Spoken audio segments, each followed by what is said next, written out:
She learned later that awareness under anesthesia is not rare. At the time it felt singular, like a private punishment. Sound arrived first, an elastic, echoing quality, as if words were being pulled through water. Then the ceiling lights, blanched and orderly. Then pain that didn't throb or scream, but existed like paperwork. Already decided, already stamped. Someone was speaking with authority. Someone else was agreeing. Her parents' voices came next. They didn't sound frightened. They sounded efficient. "Take her organ," her father said.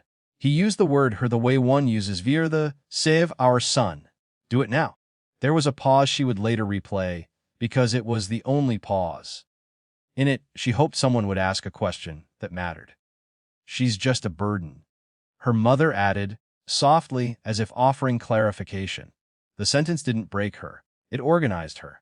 She could not move. She could not speak. She tested her hands and found them obedient only to pain. Panic tried to enter, but the drugs were competent. What she had, instead, was clarity. The kind that arrives when a long pattern finally declares itself. Her brother had always been the reason things happened. The reason schedules changed, money moved, patience extended. When he was sick, the house learned a new rhythm around his needs. When she was sick, she learned to be smaller. Not invisible, useful. The one who didn't ask for much. The one who could wait. In the hospital bed, she understood that usefulness had reached its logical end. A figure in scrubs shifted near her shoulder. Paper rustled. The doctor asked about consent, about timelines, about risk. The language was clean and technical. Her parents answered as if the answers belonged to them. She did not scream. She did not weep.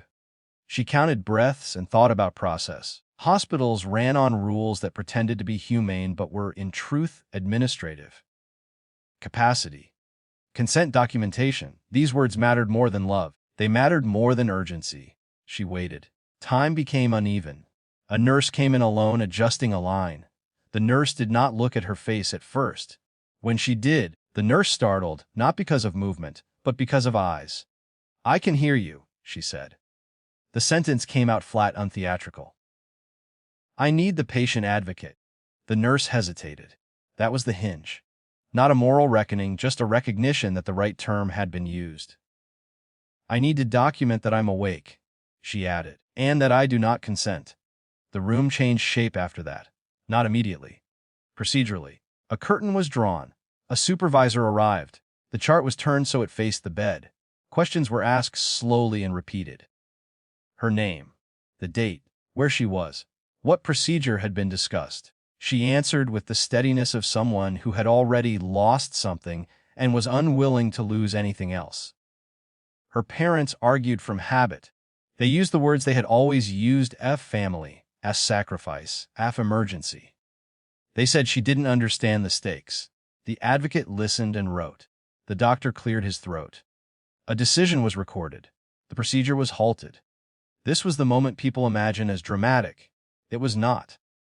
There was no shouting. No moral speech. Authority intervened the way it always does when it is functioning by narrowing options until only the lawful ones remain. Her brother would continue to receive care. Alternatives would be explored. Time would be bought. But her body was removed from the list of available solutions. Later, in recovery, she learned how fragile the margin had been. How easily things proceed when no one interrupts. How often consent is assumed from silence. Her parents did not apologize. They recalibrated. They spoke of misunderstanding, of fear, of love expressed poorly. They asked her not to make this harder than it already was. She did not argue. She asked for copies of her records. She signed forms she had never been offered before. She designated a healthcare proxy who was not related to her. She put boundaries into language that hospitals respect: a no information released, a no decisions without explicit consent, as no exceptions.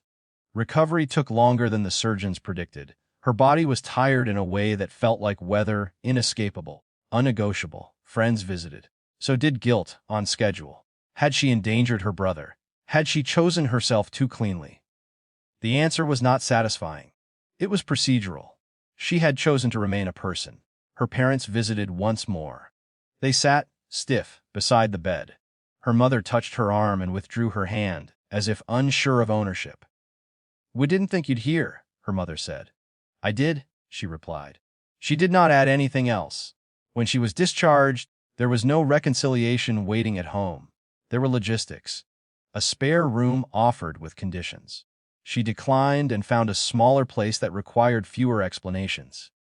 Months later, she learned that a donor had been found, that her brother's condition had stabilized. Relief arrived, braided with something sharper, the knowledge that the outcome did not retroactively justify the attempt. She keeps her medical documents in a folder now, labeled plainly. She has learned the language of institutions and uses it without apology. Her parents call less. When they do, they speak carefully, as if words have become contractual. There is no victory in this story, only a boundary that holds. Sometimes, when she lies awake, she returns to the ceiling lights and the sound of her name being used like an object. The memory still hurts, but it no longer organizes her. She did that herself.